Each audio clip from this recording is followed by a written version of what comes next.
Hello friends, welcome back to my YouTube channel Delhi को vlog. कैसे हो आप लोग? उम्मीद है सब अच्छे होंगे, सब बढ़िया होंगे और अपनी जो प्रिपरेशन है वो भी अच्छे से कर रहे होंगे। आज मैं आप लोगों को एक पर्सनालिटी से मिलाने जा रहा हूं जिनका सीपीओ 2023 के अंदर ऑल ओवर इंडिया रैंक जो 31 आया है और अपने बैच के टॉपर रहे हैं और मेरे बैचमेट भी रहे हैं। कांस्टेबल जो 2022 वाली भर्ती है उसके अंदर मेरे बैचमेट भी रहे, मेरे दोस्त भी रहे। तो इनसे थोड़ी सी जानकारी लेंगे आज कि किस तरीके से इन्होंने प्रिपरेशन की कांस्टेबल के अंदर भी, और सब इंस्पेक्टर तक का जो सफ़र है वो कैसा रहा, किस तरीके से क्या क्या चीज़ें रही, क्या क्या चीज़ें उन्होंने फेस की। तो सब चीज़ों पर आज डिस्कशन करेंगे, सब चीज़ों पर बातचीत करेंगे। तो एक बार शुरुआत करते हैं, लास्ट तक इस वीडियो के अंदर जरूर बने रहना। तो वेलकम आशीष, और थैंक यू सो मच मेरे चैनल से जुड़ने के लिए और ये जानकारी है वो शेयर करने के लिए आपने हामी भरी। तो एक बार आप स्टार्टिंग से अपनी जर्नी बताओ कि आपने कहाँ से कैसे शुरुआत की। शुरुआत आप स्कूलिंग से बता दो कि कहाँ से आपकी स्कूलिंग रही और आपका जो बैकग्राउंड है वो कैसा रहा था। कोई आपके घर परिवार में, फैमिली मेंबर्स में किस तरीके से कोई गवर्नमेंट जॉब पे रहा था, नहीं रहा था, वो सारी चीज़ें एक बार बता दो यहाँ पर। मेरा जैसे ये है कि भाई मैं मतलब कि स्कूल टाइम से ही एक एवरेज स्टूडेंट रहा हूँ टिल 8th स्टैंडर्ड। उसके बाद ये था कि थोड़ा पढ़ाई की तरफ इंटरेस्ट मेरा बढ़ गया। उसके बाद मैंने अपना थोड़ा पढ़ना स्टार्ट किया धीरे धीरे। जो मेरे टीचर्स थे उन्होंने मेरी बुक रीडिंग की हैबिट डाल दी। उससे फिर ये था कि मेरा भी मज़ा आने लगा मेरे को पढ़ने में। इंग्लिश कैसी थी? जैसे आप सब इंस्पेक्टर भर्ती हुए तो आपकी इंग्लिश स्टार्टिंग से ही अच्छी थी या फिर स्कूल टाइम के बाद आपकी इंग्लिश अच्छी हुई? इंग्लिश मेरा जैसे ये स्टार्टिंग से थोड़ा वीक सब्जेक्ट रहा है। अच्छा। जो मैथ था वो मेरा, मैं कह सकता हूँ कि स्टार्टिंग से अच्छा रहा है। अच्छा। तो इंग्लिश तो मतलब जैसे एवरेज सभी बच्चों की रहती है, बस मतलब कि रीडिंग ओनली और उसको थोड़ा समझ लेना बस नॉर्मल। ये ना ग्रामेटिकल कोई इंग्लिश थी, ना कोई वोकैबुलरी बिल्ड थी। बस ये था कि अपना नॉर्मली बुक्स में पढ़ सकता था जो इंग्लिश मीडियम की थी। और स्कूलिंग कहाँ से हुई आपकी, ये बताओ कि रोहतक से हुई है या कहीं और, कहीं से हुई, दिल्ली से हुई, कहाँ से हुई है? स्कूलिंग मेरा होम टाउन सापला में ही रही है। होम टाउन एक आप लोगों को बता दूं कि हरियाणा के अंदर छोटा सा एक कस्बा है, रोहतक डिस्ट्रिक्ट के अंदर आता है। तो मतलब गांव टाइप ही मान के चलो एक तरह से, ठीक है। और इंग्लिश मीडियम था, कैसा था आपका? मेरा स्कूल इंग्लिश मीडियम था और सीबीएसई जो है वो मेरा सीबीएसई बोर्ड से की थी आपने? पर ये था कि मेरा जो स्कूल में था वो इन्वायरमेंट आसपास के प्रॉपर गांव के ही बच्चे आते जाते थे। तो इतना वो नहीं था कि टॉप लेवल की मतलब उस लेवल का स्टैंडर्ड नहीं था कि आप उसमें हो। और फैमिली मेंबर में कोई गवर्नमेंट जॉब पे रहा हो या इस तरीके से उनसे थोड़ा सा आपको सपोर्ट मिला हो, क्या चीजें थी रही थी वो चीजें? फैमिली मेंबर्स में जो मेरे पिताजी थे वो हरियाणा पुलिस में मतलब की थे। अच्छा। तो बाकी फिर वही है कि तो उनको देख के आइडिया आया कि आपको पुलिस में जाना है या फिर? स्टार्टिंग से एक ये तो था मन में कि मतलब कि क्योंकि जो यूनिफॉर्म थी वो घर पे रहती थी पिताजी की और उनके बैच लोगों उसको देख के मोटिवेशन मिलता है। एक फैसिनेटिंग तो लगती थी कि हाँ मतलब कि पुलिस में जाना है, वर्दी मेरे को भी गेन करना। तो आपने कौन कौन से एग्जाम दिए हैं, उन चीजों के बारे में एक बार बता दो कि आपने सबसे पहला एग्जाम कौन सा दिया था आफ्टर 12th, और कौन कौन से आपने एग्जाम दिए, कौन कौन से एग्जाम आपके क्लियर हुए, एक बार वो जर्नी बता दो। मैंने आफ्टर 12th ये नेवी, एयरफोर्स और एनडीए के एग्जाम दिए थे।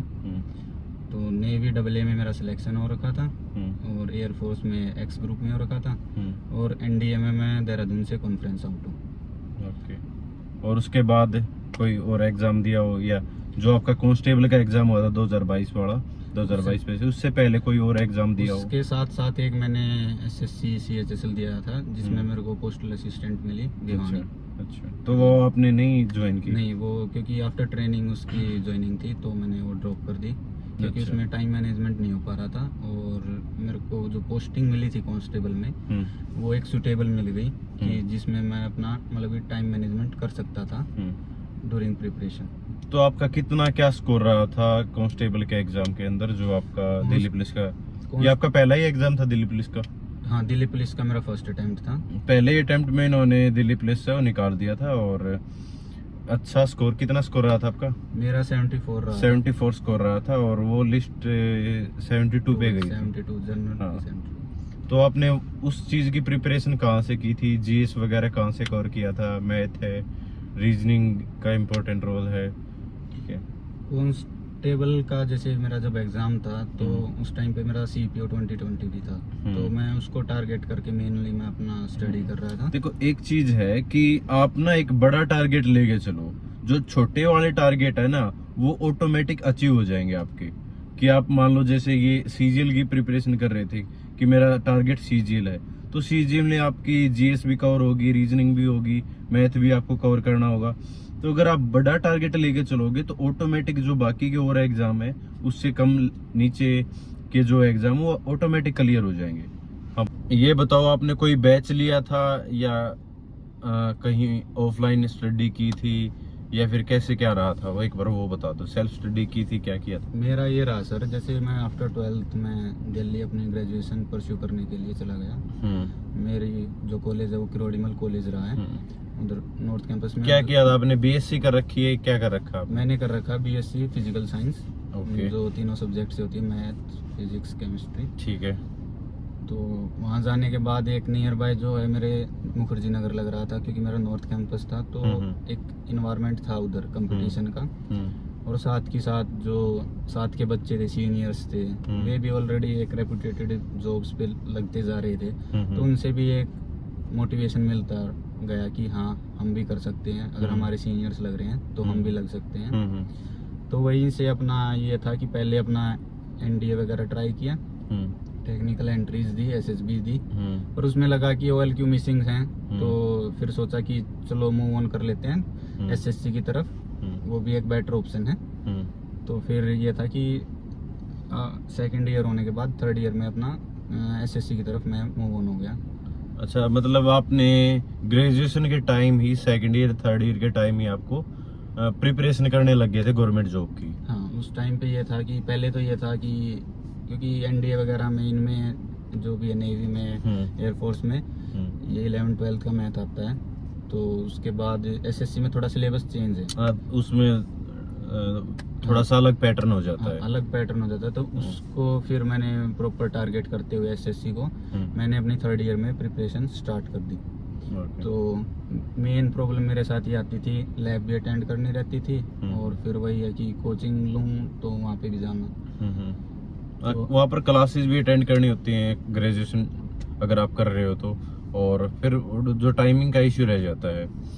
तो उसके लिए मैंने स्टार्टिंग अपनी की थी इंग्लिश से, क्योंकि मैं बोल रहा हूँ कि एक नॉर्मल बिलो एवरेज बोल सकते हैं आप, जो मैं इंग्लिश में रहा हूँ। तो फिर मेरे को ये लगता था कि इंग्लिश मेरी वीक है, क्योंकि ग्रामेटिकल कुछ नॉलेज नहीं है, वोकैबुलरी भी बिल्ट नहीं है। तो वही है कि चलो इंग्लिश से स्टार्ट करते हैं, मैथ तो धीरे धीरे करके हो ही जाएगा। तो जो अपना सबसे वीक सब्जेक्ट आप उसको पकड़ो सबसे पहले, तो उसको कोशिश करो कि पहले इम्प्रूव उसको करो।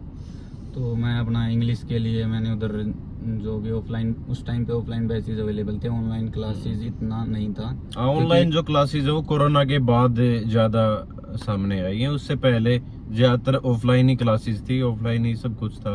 तो नियर बाय जैसे मुखर्जी नगर था, तो मैंने उधर ही अपना क्रिस्टोफर सर का बैच है वो ले लिया था मैंने। तो उस बैच में ये था कि मैं रेगुलर तो हो नहीं पाया, क्योंकि कॉलेज रहता था, वीक में 2-3 दिन चला जाना, 2-3 दिन कॉलेज में चला जाना, तो उससे इतना मेरे को बेनिफिट नहीं लगा, क्योंकि मैं क्लास रेगुलर अटेंड नहीं कर पा रहा था। पर मेरे को एक फायदा कोचिंग लेने का ये हुआ कि मेरे को एक प्रॉपर बुकलेट मिल गई, जो भी वोकैबुलरी के लिए, जैसे BMW, ग्रामर के लिए मास्टरपीस, और बीच बीच में मैं जैसे क्लासेस ले रहा था, तो उससे ये था कि मेरे को एक थोड़ा स्टार्टिंग मिल गया, एक पुश मिल गया। हाँ, थोड़ा सा एक बेस, मान लो कि थोड़ा बेस आपका तैयार हो रहा था। उससे कि कैसे इंग्लिश स्टार्ट करनी है। तो फिर धीरे धीरे मैं अपना, वही है कि समझ में आ गया क्लास में जाने के बाद कि इंग्लिश में रूल है वो याद करने हैं, और वोकैब है वो भी याद करनी है। तो मैं अपना वही है टाइम निकाल के फिर उनकी बुक्स को रीड करता गया बार बार। तो उससे मेरी ये इंग्लिश बेटर हो गई, और फिर मॉक्स जो मेजर रोल रहता है उनसे और इम्प्रूवमेंट, और जहाँ जैसे प्रॉब्लम आती थी तो रूम पे जो ऑलरेडी जो तैयारी कर रहे थे एसएससी की, तो वो बता देते थे कि ये एरर ऐसे होगा, इस वकैब को ऐसे कर ले याद, अगर इस तरीके से नहीं हो रही तो उससे काफी तो इम्प्रूवमेंट। वो कैब कैसे याद की आपने? बुक से ही याद की या फिर न्यूज़पेपर रीडिंग हैबिट के साथ, या किस तरीके से वो कैब? जैसे मैंने बताया कि मेरे रूम पे ऑलरेडी प्रिपरेशन करने वाले बंदे थे, तो उन्होंने न्यूज़पेपर भी लगवा रखा था। तो मैं अपना 10-15 मिनट जो भी न्यूज़पेपर था द हिंदू का, उसका अपना फ्रंट पेज डेली पढ़ता था। कॉलेज से जाने से पहले या फिर अगर नहीं टाइम आने के बाद पढ़ लेता था। डेली का 15 मिनट लगती थी मेरे को। फ्रंट पेज एक पढ़ लेता था, एक एडिटोरियल का एक टॉपिक पढ़ लेता था, और अपना जो बुक प्रोवाइड कर रखी थी जो भी क्रिस्टोफर सर ने, वहाँ अपना वो पढ़ लेता था। जैसे BMW है उसकी वकैब धीरे धीरे वही है, एक बार आप वकैब पढ़ना चालू कर दो फिर इंटरेस्ट आएगा कि मतलब न्यू वर्ड सीखने को मिल रहे हैं। तो उससे फिर धीरे धीरे वकैब भी इम्प्रूव हो गई, कॉम्प्रिहेंशन भी हल्का हल्का इम्प्रूव होता चला गया, और ग्रामेटिकल फिर थोड़ा जो भी मेरे को कमी लगी वो फिर मेरे मॉक ने पूरी कर दी इंग्लिश के लिए। मॉक कहाँ से लगाते थे आप? मॉक मेरा टेक्स्ट बुक से रहता था और ओलिव बोर्ड से रहता था। Olive board.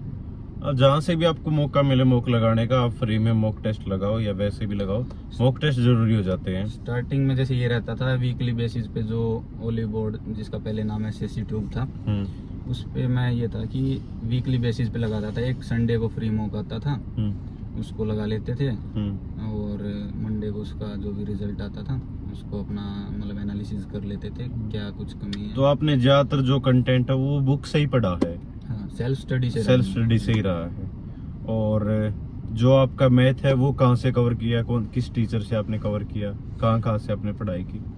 मैथ जैसे ये था, मैथ की भी ऑप्शन थे मेरे पास कि मैं कोचिंग ले लूं, पर वही है मैं बता रहा था मैनेज नहीं हो पा रहा था कॉलेज और साथ ही साथ कोचिंग। तो मैंने पूछा एक दो से मैथ मतलब कैसे क्या, दो उस टाइम पे टीचर थे, एक SS भारती और एक राकेश यादव। तो SS भारती ज्यादा बेसिक से करवा रहे थे, इतनी मेरे को जरूरत नहीं थी कि मैं बिल्कुल बेसिक से करवाने का मतलब ये है कि वो अच्छा पढ़ा रहे हैं लेकिन वो थोड़ा सा बिल्कुल बेस से लेके चल रहे हैं चीजों को, तो इनको वैसी जरूरत थी नहीं क्योंकि इनको थोड़ा सा इनका मैथ ठीक ठाक था। क्योंकि मेरा स्कूल लेवल से मैंने मैथ की अच्छे से पढ़ाई की है, कॉलेज में भी। तो मैथ कहाँ से आपने कवर किया? मैथ के लिए मेरे पास दो ऑप्शंस थे, या तो मैं अपना ऑफलाइन मतलब की क्लासेस ले लूं उस टाइम पे, जो भी थर्ड ईयर में मेरे पास ऑप्शन था, या फिर मैं खुद से कर लूं। तो वही है कि कॉलेज में मैनेज करना और साथ के साथ क्लासेस। तो इंग्लिश का जो बैच लेने के बाद मेरे को ये थोड़ा महसूस हो गया कि मैं मतलब कि कोचिंग नहीं कर सकता साथ के साथ कॉलेज के साथ साथ। तो मैंने अपना पूछा जो भी मेरे रूममेट्स थे, सीनियर्स थे, कि क्या अपने आप से मैथ हो सकता है, क्योंकि जो बेसिक्स है वो मेरे ऑलरेडी क्लियर हैं। तो उन्होंने बोला कोई दिक्कत नहीं है, आप एक बुक ले आओ, इससे कर लो। क्योंकि एक जो सीनियर था वो सेल्फ स्टडी से ही उसने मतलब सिलेक्शन ले रखा था, एक्साइज इंस्पेक्टर। तो उन्होंने मेरे को एक सजेस्ट की बुक क्वांटम कैट करके, मैथ के लिए। ठीक है। तो क्वांटम कैट में अपनी बुक लिया। उसमें ये था कि मेरे को पर्सनली बहुत अच्छी लगी वो बुक। उसमें आगे थ्योरी थी और बाद में उसमें क्वेश्चंस थे, और क्वेश्चंस भी मतलब बढ़िया लेवल के क्वेश्चंस थे। तो मैंने पहले उसकी थ्योरी की, उससे मेरे ये था कि लॉन्ग मेथड हो गया मेरा सारा, कि मैथ में मतलब कि परसेंटेज कैसे क्या है, प्रॉफिट लॉस क्या है, तो जो भी अर्थमेटिक पोर्शन है वो सारा हो गया। और जो भी एडवांस के जो ज्योमेट्री वगैरह है उसमें मतलब बहुत अच्छे से मेंशन कर रखी है। उससे मेरे सारे लॉन्ग मेथड हो गए और बढ़िया बढ़िया उसमें लेवल के क्वेश्चंस थे। मेरे अटकते भी थे बहुत सारे क्वेश्चन। तो जो भी क्वेश्चन मेरे मतलब अटकते थे वो मैं अपना जो सीनियर रूममेट हैं उनसे पूछ लेता था कि ये कैसे हो रहा है, तो वे बता देते थे। तो उससे ये था कि अपना बेसिक बढ़िया हो गया लॉन्ग मेथड की, मैं कोई भी क्वेश्चन है उसको सोल्व कर सकता था। फिर वही है कि मॉक लगा के देखे, स्कोर फिर भी नहीं आ रहा क्योंकि टाइम मैनेजमेंट नहीं था बिल्कुल। तो फिर मैंने पता चला कि हाँ ट्रिक्स भी बहुत ज़रूरी है मैथ के लिए, क्योंकि टाइम फ्रेम में अगर आपको क्वेश्चन सोल्व करना है तो ज़रूरी है। एक तो आपको कैलकुलेशन है वो अच्छी होनी चाहिए, और दूसरा आपके ट्रिक्स हो तो और आपको बेनिफिट मिलेगा, क्योंकि टाइम मैनेजमेंट है वो जरूरी हो जाता है किसी भी कॉम्पिटिटिव एग्जाम के अंदर? तो मैं शॉर्ट ट्रिक्स के लिए जो मार्केट में उस टाइम पे जो अवेलेबल थी, राकेश यादव क्लास नोट्स, तो मैं वो ले आया। वो मैंने खुद से किए। तो वो ये था कि जो शॉर्ट ट्रिक्स है वो लॉन्ग जो भी लॉन्ग मेथड थे उनके स्टेप कट करके वही मेंशन कर रखी थी। तो मैंने वो पढ़ी, तो वही है कि समझ में आती गई, जो नहीं आ रही थी वो पूछ लेता था। तो मैंने उससे गो थ्रू हो गया। उससे मेरे ये है कि शॉर्ट ट्रिक्स मेरे को सारी पता लग गई। हाँ, ये ऐसे हो रहा है, ये इसको और शॉर्ट तरीके से ऐसे कर सकते हैं। फिर मैंने अपना मॉक्स चालू कर दी, और मॉक्स वही है कि मेजर जो आपका सीपीयू के अंदर कितना क्या स्कोर रहा था, एक बार वो बता दो। प्री का आपका कितना स्कोर रहा था? प्री में मेरा स्कोर रहा है 170, और जो मेंस है उसमें 181 रहा है, और टोटल ओवरऑल 351 पे इनकी जो रैंक थी ऑल ओवर इंडिया रैंक 31 आई है, तो बहुत अच्छी रैंक हो जाती है। और अगर एक बार जैसे आपने प्रिपरेशन स्टार्ट की थी कांस्टेबल की, उसके बारे में बता दो, क्योंकि बहुत सारे बच्चे अभी प्रिपरेशन कर रहे हैं 2025 का जो एग्जाम होगा उसके लिए। तो एक बार जीएस वाला पोर्शन, क्योंकि इसमें ज्यादा आता है कांस्टेबल वाले एग्जाम के अंदर, तो एक बार जीएस के लिए आप बता दो, कोई बुक रिकमेंड कर सकते हो या इस तरीके से जहाँ से आपने पढ़ाई की हो, या ऐसे कोई बुक हो या टीचर हो, उनको आप बताना चाह रहे हो तो। जीएस का जैसे ये रहता है कि मैंने जो पर्सनली जो बुक फॉलो की है, मैंने जो एनडीए की जो बुक थी पहले अरिहंत की, उससे मैंने जीएस मतलब कि, क्योंकि इन्होंने पहले और भी एग्जाम दिए थे, जैसे एयरफोर्स का एग्जाम दिया था, AA का एग्जाम दिया था, ठीक है, और एनडी का एग्जाम दिया था, तो उसमें थोड़ी थोड़ी इनकी जीएस है वो अच्छे से हो गई थी लगभग। उससे ये था कि मेरा जीएस का जो बेसिक्स था वो क्लियर हो गया था। जैसे मुगल्स क्या हैं, मतलब कि अकबर कौन है, या फिर मोटा मोटी जो हाँ, चीजें थी वो हो गई थी उसमें। और जैसे ये तो रहता है कि जीएस मैं हूँ या फिर और कोई है, भूलते तो सब हैं, वो बस वो है कि बार बार उसको रिवाइज करना पड़ता है। तो एक बार कवर करने से भाई आपको जीएस नहीं समझ में आएगी। उन चीजों को आप जब बार बार रिवाइज करते जाओगे तब वो आपको सारी चीजें हैं याद होंगी। जीएस एक वास्ट सब्जेक्ट है, उसको पढ़ते रहो। उसमें ये नहीं है कि इतना कर लिया हो गया, उसको ये है कि एग्जाम आ रहा है तो उसको पढ़ते रहो, पढ़ाई करते रहो। हाँ। तो जीएस के लिए पहले अरिहंत थी, फिर उसके बाद मेरे को मार्केट में जो भी नोट्स मिले, या फिर किसी स्टूडेंट ने बैच ले रखा है उसके जो भी नोट्स अवेलेबल थे उनको रीड कर लेता था। फिर वही है कि वे परमानेंट नहीं थे किसी के, अगर मैं बोरो कर रहा हूँ नोट्स तो वही है कि वो थोड़े दिन के लिए देगा, वो वापस ले जाएगा। तो मेरे को थोड़ा फील हुआ कि एक परमानेंट कुछ ना कुछ चाहिए नोट्स टाइप, जो मैं एग्जाम से 1 मंथ 1.5 मंथ पहले उसको कर लूं, उनको रिवाइज कर सकते। तो उसके लिए मार्केट में मैंने एक बुक आती है मनोहर पांडे की, तो 35 रुपीज की है, उस टाइम पे 25-30 इतने की आती थी। तो उसमें प्रिसाइज वे में दे रखे हैं, मतलब कि अगर किसी को जल्दी से रिवाइज करना है ना, कि गो थ्रू होना है एक बार जल्दी से जीएस के सिलेबस से, तो मैंने वो फॉलो कर ली थी। उससे मेरा ये था कि थ्योरेटिकल पोर्शन मतलब कि हो जाता है मेनली, फिर उसके बाद एसएससी मेन पॉइंट्स कवर हो जाते थे उसमें। हाँ, ऊपर से जो जीएस है वो 1 महीने पहले मैं पढ़ना चालू कर देता था, उसको 2-3 बार उससे गो थ्रू हो जाता था, क्योंकि वही है एक बुक बार बार पढ़ो वो ज्यादा बेटर है कि ज्यादा बुक मतलब में से आपके पास लिमिटेड बुक हो, ठीक है, जैसे मैं रिकमेंड करवाता हूँ हमेशा आपके पास एक लूसेंट हो, एक स्टैटिक जीके, कोई भी आपके पास बुक हो। करंट अफेयर का ज्यादा इंपॉर्टेंट रोल रहता है, तो करंट अफेयर की भी बुक हो, या फिर ऑनलाइन आप देख सकते हो, ठीक है। करंट अफेयर के लिए जैसे ये रहता था कि मैं फॉलो करता था ये मंथली जो भी न्यूज आती थी, मंथली करंट अफेयर कर लो, वो बहुत है। एग्जाम से पहले, एग्जाम से 6 महीने पहले की अपना मंथली करंट अफेयर 6 महीने तक का आपका सफिशिएंट हो जाता है। एक वीडियो देख लो जो 40-45 मिनट की है, उससे ही मतलब कि जो भी क्वेश्चन आने रहते हैं 1, 2, 3 उससे ही हो जाते हैं। और ये बताओ कि आपका जैसे ट्रेनिंग टाइम स्टार्ट हो गया था 2022 के अंदर, जब आप कांस्टेबल भर्ती हुए, और उसके फिर आप पोस्टिंग मिली थी आपको 7th बटालियन में थे आप, तो उसके बीच में जो गैप मिला था 1-1.5 साल का, तो उसको किस तरीके से आपने कवर किया, उसको किस तरीके से मैनेज किया, जिससे आप 23 का सीपीयू वो निकाल पाए? आपको कितना टाइम मिलता था पढ़ाई के अंदर, वो चीजें एक बार बताना। मेरा जो मेजर जो मैं आपको बता रहा हूँ तैयारी जो है कांस्टेबल से पहले हो रखी थी।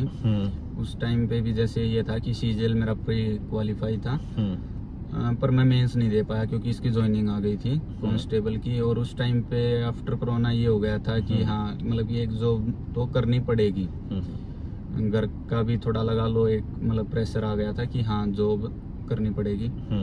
तो मैंने फिर एज ए कांस्टेबल ज्वाइन कर ली। उससे ये था कि मैं टोटली कट हो गया था एक तरीके से पढ़ाई से।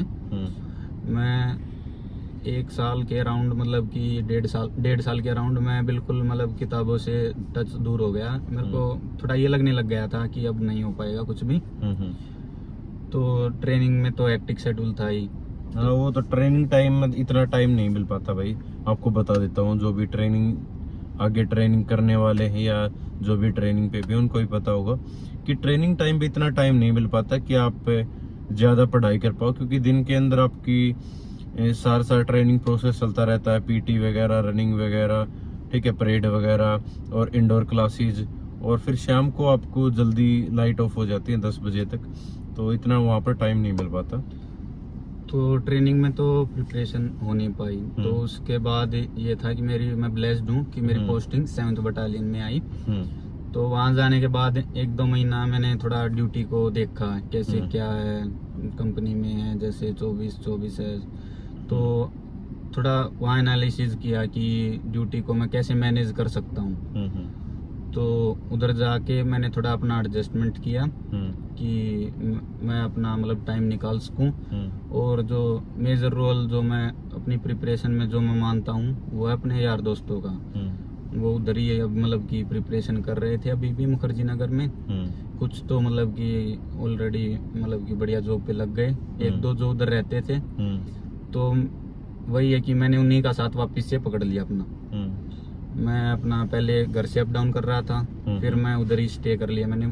वहीं से मैं अपना मतलब कि जब भी मेरी ड्यूटी आती थी मैं अपना ड्यूटी परफॉर्म करता था, और जब भी मेरे को फ्री टाइम मिलता था तो मैं अपना स्टडीज़ में डिवोट होता था। तो 2-3 महीने मेरे को स्टार्टिंग में फेस हुआ क्योंकि दोबारा से वही चीज़ करना। तो 3 महीने के अराउंड मेरा मतलब कि जो पीछे का जो मैं कुछ भी मतलब रिवाइज था वो मैं किया मैंने। और फिर उसके बाद अपना जो अभी जो कंपटीशन जो बढ़ चुका था 1.5-2 महीने मतलब कि 1.5-2 साल से। हर साल आपका जो कंपटीशन है वो बाय डे बढ़ता जा रहा है, ठीक है, कि जब भी आप नेक्स्ट वैकेंसी देखोगे थोड़ा और कंपटीशन है वो बढ़ जाता है। और दूसरी चीज इन्होंने बताई कि जो आपका आसपास का प्रीवियस है, आपके आसपास का इन्वायरमेंट है, वो डिसाइड करवाता है कि आप कहाँ किस दिशा में जाओगे। तो इनके जो आसपास यार दोस्त थे वो सभी गवर्नमेंट जॉब की तैयारी करते थे, ठीक है, तो उनको देख के भी एक मोटिवेशन मिलता है या उनसे आपको मदद मिलती है कि आप उस फील्ड के अंदर जल्दी अचीव कर पाओ, क्योंकि वहां से गाइडेंस मिल जाती है, ठीक है, कि साथ में एक पढ़ाई कर रहे हो तो आपको पता रहता है कि कौन सी बुक अच्छी है, कौन से टीचर अच्छे हैं, ठीक है। तो जो भी बच्चे हैं वो लाइब्रेरी ज्वाइन करना चाहते हैं, लाइब्रेरी ज्वाइन कर सकते हैं, क्योंकि वहां पर आपको आइडिया मिल जाता है कि आपको क्या पढ़ना है, किस तरीके से आपको तैयारी करनी है, ठीक है, कहाँ से क्या क्या चीजें कवर करनी है। दोबारा जैसे मैंने तैयारी स्टार्ट की तो मेरे को इतना हार्ड वर्क नहीं करना पड़ा। एक ऑलरेडी मेरे को पता था मार्केट में मतलब इस बुक को पढ़ के मैं इतना वो कर सकता हूँ, मेरे को मॉक्स लगाने हैं। तो मेरे को एक ओवरऑल एसएससी का आइडिया था कहाँ से क्या क्वेश्चंस आ रहे हैं। प्रीवियस ईयर एनालिसिस किए मैंने। प्रीवियस एक बार प्रीवियस ईयर का बता दो कितना क्या बड़ा रोल रहता है, क्योंकि मैं भी इनको बच्चों को बताता हूँ, तो आप टॉपर रहे हो, आपको ज्यादा आइडिया होगा, ज्यादा पता होगा। एसएससी में तो 95% प्रीवियस ईयर ही रहता है। देख लो भाई, एसएससी का एग्जाम दे रहे हो तो आप प्रीवियस ईयर ही भी अगर कर जाओगे तो एग्जाम आप निकाल सकते हो।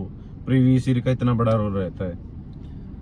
तो प्रीवियस ईयर जो अभी मार्केट में जो बुक आ रखी है, जो टीसीएस जो कंडक्ट करवाता है एसएससी के, तो मैंने अपना पिनेकल मतलब कि वही स्मार्ट वर्क दिखाते हुए मैंने जो एग्जाम ओरिएंटेड जो भी क्वेश्चंस थे मैंने अपना वही प्रिपरेशन में ऐड किए और अपना मतलब कि अपना द बेस्ट दिया। देखो स्मार्ट वर्क ज्यादा जरूरी होता है क्योंकि हमारे पास कंटेंट अवेलेबल है सबके पास, ठीक है। मेहनत भी सब लोग कर रहे हैं, तैयारी भी कर रहे हैं, उस कंपटीशन एग्जाम में सभी लोग बैठते हैं, लाखों बच्चे बैठते हैं, तो वो हार्ड वर्क के अंदर कोई कमी नहीं रहती, सब 8 घंटे 10 घंटे पढ़ाई करते हैं, ठीक है। और लेकिन सिलेक्शन सिलेक्टेड बच्चों का ही होता, तो वो बच्चे होते हैं जो थोड़ा सा स्मार्टली वर्क करते हैं, उनको पता होता है कि एग्जाम ओरिएंटेड क्या क्या चीजें हैं, क्या क्या स्टफ है, क्या क्या चीजें आपको याद करनी है। तो आपके मतलब कितने घंटे आप पढ़ते थे ऑन एन एवरेज? आप कांस्टेबल से पहले बता सकते हो, बाद में बता सकते हो? मेरा ये रहता था कि कांस्टेबल से पहले रहता था 7 से 8 घंटे टाइम मैं अपना मैनेज करता था। और आफ्टर कांस्टेबल भी जितना मेरे को टाइम मिलता था आफ्टर ड्यूटी आवर्स, वो मतलब कोई फिक्स वो नहीं है कि आप किसी दिन ये रहता हाँ। था ज्यादा पढ़ लेते थे, 10-10 घंटे तक पढ़ लेते थे, किसी दिन ये रहता था 6 घंटे ही पढ़ पाते थे, किसी दिन ये होता था कि 1 भी घंटे ना पढ़ पाए। ठीक है। पर ये था जितना टाइम मिला अपना मतलब कि पढ़ते थे, फ्री टाइम मिलता अपना पढ़ते थे। और एक बार ये बता दो कि जो फिजिकल है आपका, फिजिकल किस तरीके से रहता है और मेडिकल किस तरीके से रहता है? फिजिकल में जैसे जो भी नोटिफिकेशन में 1600 मीटर रहती है 6 मिनट में, 6.5 मिनट में, 6.5 मिनट के अंदर 1600 मीटर और रनिंग। 100 मीटर रहती है 16 सेकंड में। और हाई जंप रहता है वो 3 फीट 11 इंच के अराउंड रहता है। और लॉन्ग जंप रहता है 12 फीट। और एक गोला फेंकना रहता है, वो उसका मेरे को एग्जैक्ट याद नहीं क्योंकि उसमें कोई बार नहीं होता। 3 या 4 मीटर वो फेंकना, वो रहता है। फेंक देते हैं हाँ, सभी वो मोस्टली। सभी फेंक देते हैं। और मेडिकल के बारे में बता दो कितना हार्ड रहता है? एक बार कांस्टेबल का बता दो, एक बार जो आपका सीपीओ वाला है उसके बारे में बता दो, दोनों के बारे में बता दो एक बार। कांस्टेबल का जो जैसे मेडिकल रहता है वो नॉर्मली एक बेसिक मतलब तरीके से रहता है। जैसे मेरे टाइम पे जो था वो मतलब कोरोना टाइम था तो खुद से करा के देना रहता था। तो जो भी सिविल हॉस्पिटल है उस टाइम पे जब हमारे मेडिकल हुए थे वो होम डिस्ट्रिक्ट के अंदर हुए थे, कि होम डिस्ट्रिक्ट का कोई भी आपका सिविल कोई भी होगा, सिविल हॉस्पिटल होगा, उसमें आप करवा लेना। और उससे पहले दिल्ली के अंदर होते थे, दिल्ली के हॉस्पिटल के अंदर। लास्ट टाइम में आर्मी वालों में हुए थे, उसमें बहुत सारे बच्चे बाहर हो गए, तो अब की बार दिल्ली वाले हॉस्पिटल में ही होने की पूरी संभावना है। तो मेडिकल के अंदर, कांस्टेबल के अंदर तो भाई मैं भी बता सकता हूँ कोई भी बाहर नहीं होगा, ठीक है। अगर आपके दिल्ली में या होम डिस्ट्रिक्ट में कहीं पे भी आपका मेडिकल होता है, ठीक है। क्योंकि जो सिविल हॉस्पिटल रहते हैं उसमें जो डॉक्टर्स है वो लीनियंट रहते हैं, वो अपना मतलब कर देते हैं इतना मेजर, मतलब कि वो भी नहीं चाहते कि कोई ऐसी छोटी मोटी चीजों के लिए कोई बाहर हो, ठीक है। कोई मेजर ही प्रॉब्लम है तो तब रिजेक्शन मिल सकता है कांस्टेबल के मेडिकल में, वरना वो मतलब पास कर देते हैं। और सीपीओ के मेडिकल की एक बार बताना कि कैसा क्या सीपीओ रहता का है? मेडिकल जैसे ये रहता है पहले से एक दिन में ही सारा मेडिकल हो जाता है या 2-3 दिन रहना पड़ता है, कैसे क्या होता है? एक दिन में भी हो जाता है, 2 दिन में भी हो जाता है मेडिकल, 3 दिन भी लग जाते हैं। वो मतलब सेंटर पे डिपेंड रहता है। जो सीपीओ के मेडिकल रहते हैं वो पैरामिलिट्री के जो भी हॉस्पिटल हैं उनमें होते हैं, CISF, CRPF, BSF इनके जो कैंप रहते हैं उनमें होता है। मेरा जैसे रहा है CRPF जाडोदा में था मेरा मेडिकल, तो मेरे को तो 2-3 दिन लग गए थे। एक बार क्योंकि हमने जीएस के ऊपर बात कर ली, मैथ के ऊपर रीजनिंग का और एक बार थोड़ा सा बता दो कि रीजनिंग है वो कहाँ से कवर कर लेनी चाहिए, क्योंकि रीजनिंग भी सीपीओ के अंदर भी रहती है और आपके कांस्टेबल के अंदर एग्जाम के अंदर भी। अभी तो मतलब कि एक बढ़िया ये ऑनलाइन प्लेटफॉर्म आ रखे हैं। मैंने जो रीजनिंग की थी वो मतलब मॉक से ही हुई है मेरी तो मेनली।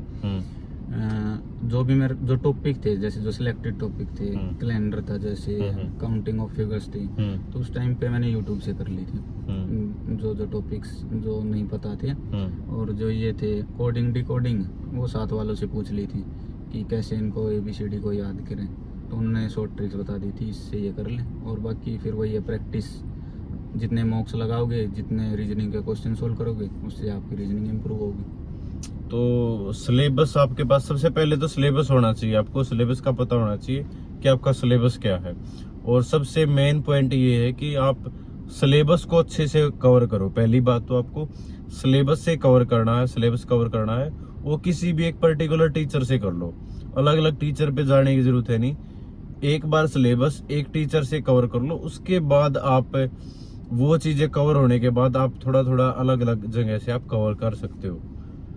उसके बारे में क्या कहना चाह रहे हो कि आप सिलेबस या टीचर्स के बारे में कि बुक्स के बारे में? मेरा तो अभी यही सजेशन रहेगा सबको कि अपना जैसे आप स्टार्ट कर रहे हैं अपना एसएससी की प्रिपरेशन स्टार्ट कर रहे हैं, गवर्नमेंट जॉब्स के लिए स्टार्ट कर रहे हैं, तो अपना ये है कि ऑनलाइन या फिर मतलब ऑनलाइन स्टार्ट कर दो आप अपना बैच वगैरह। सिलेबस करो, कहीं से करो, ऑनलाइन करो या फिर खुद से करो या फिर ऑफलाइन, जो भी आपकी नियर बाय, जो भी होम टाउन में जो भी क्लासेस हैं, जो भी आपको फिजिबल है, उससे आप एक बार गो थ्रू हो जाओ सिलेबस से। जिसने एक बार सिलेबस कवर कर लिया उसको फिर दोबारा बैच वगैरह ये सब करने की जरूरत है नहीं। एक बार जो बिगनर्स है, जो स्टार्टिंग कर रहा है, तो वो एक बार अच्छे से सिलेबस है वो कवर कर लो, सिलेबस कर लो और उसके अच्छे से नोट्स बना लो। क्योंकि एक बार सिलेबस करने से मतलब कि ये है कि आपको 30 या 40% ही माइंड में मतलब कि जाएगी वो चीज़ें, फिर दोबारा मतलब रिवाइज तो करना रहता ही है।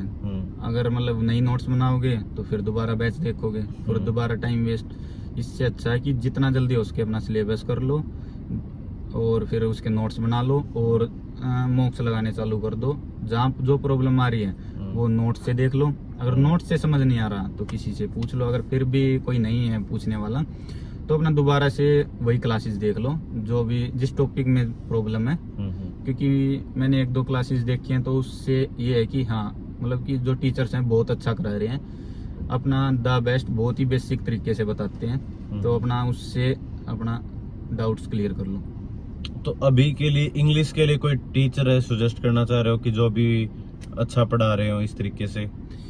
टीचर्स तो सारे अच्छे हैं मार्केट में, मतलब कि मेन तो खुद के ऊपर है, आप खुद को कितना टाइम दे रहे हैं। क्योंकि टीचर्स एक बार आपको बस वही रास्ता बता सकते हैं कि ये रास्ता है, ये बुक फॉलो करनी है। कोई भी टीचर है ना भाई, वो एक बार रास्ता दिखाएंगे आप लोगों को। मेहनत आप लोगों को करनी है और जो भी आपका चीजें सेल्फ स्टडी के द्वारा ही ठीक होंगी, सारी चीजें, और सेल्फ स्टडी के द्वारा ही आप सिलेक्शन लेके जाओगे। ये ऐसा कुछ नहीं है कि मतलब कि टीचर्स ही सब कुछ करा देंगे। वो ये है कि आपका मतलब कि स्मार्ट वर्क प्रोवाइड कर रहे हैं वो आपको एक तरीके। देखो लगभग सारे डाउट है वो कवर हो चुके हैं मेरे हिसाब से। बाकी किसी को और कुछ डाउट हो, कोई आपको क्वेरी हो, तो आप कमेंट सेक्शन में पूछ सकते हो, डायरेक्टली मैसेज कर सकते हो, ठीक है। तो सारे जो डाउट है वो आपके लिए जाएंगे। मेनली यही था कि आप सेल्फ स्टडी करो, एक बार सिलेबस अच्छे से कवर करो। टीचर कोई भी हो, एक सिंगल टीचर को आप पकड़ लो, ठीक है। मैंने अपने चैनल पे टीचर्स वगैरह सब कुछ बता भी रखा है पहले से ही, ठीक है। तो और भी जहाँ से भी आप पढ़ाई कर रहे हो वहीं पे आप पढ़ाई करते रहो, बार बार टीचर बदलने की जरूरत है नहीं, ज्यादा बुक्स बदलने की जरूरत है नहीं। सिर्फ आप प्रीवियस ईयर करो और बेसिक बुक है वो कवर करो, ठीक है। उन्हीं को बार बार आप रिवाइज करते रहो, ठीक है। तो उसी से आपको सक्सेस जरूर मिल जाएगी, इसमें कोई दो राय नहीं है। और आने वाले एग्जाम्स के अंदर आपको उस चीज का फायदा भी देखने को मिलेगा। तो कम से कम आप टाइम दो, 6 महीने साल भर का टाइम दो। ये नहीं कि आप 2 महीने एग्जाम से पहले ही प्रिपरेशन है वो स्टार्ट कर देते हो और तब फिर 2 नंबर से 4 नंबर से रह जाते हो और फिर सारा दोष ये रख देते हो कि हमारी जल्दी एग्जाम हो गया, ये हो गया, वो हो गया। आप पहले से ही प्रिपेयर्ड रहो थोड़े से, चाहे वो फिजिकल के लिए रहो या फिर रिटन एग्जाम के लिए रहो, ठीक है। आपको सक्सेस जरूर मिलेगी। आप उस चीज पे एक कंटिन्यूटी दिखाओ कि आप लगातार 5-6 महीने से आप उस चीज के लिए लगे हुए हो और आप अच्छे से तैयारी कर रहे हो एक अच्छे तरीके से। तो थैंक यू सो मच और नमस्कार सभी को। आपको भी thank you so much Ashish ji, आपने इतना टाइम दिया। और अगली वीडियो में मिलते हैं। जय हिंद सभी को, नमस्कार।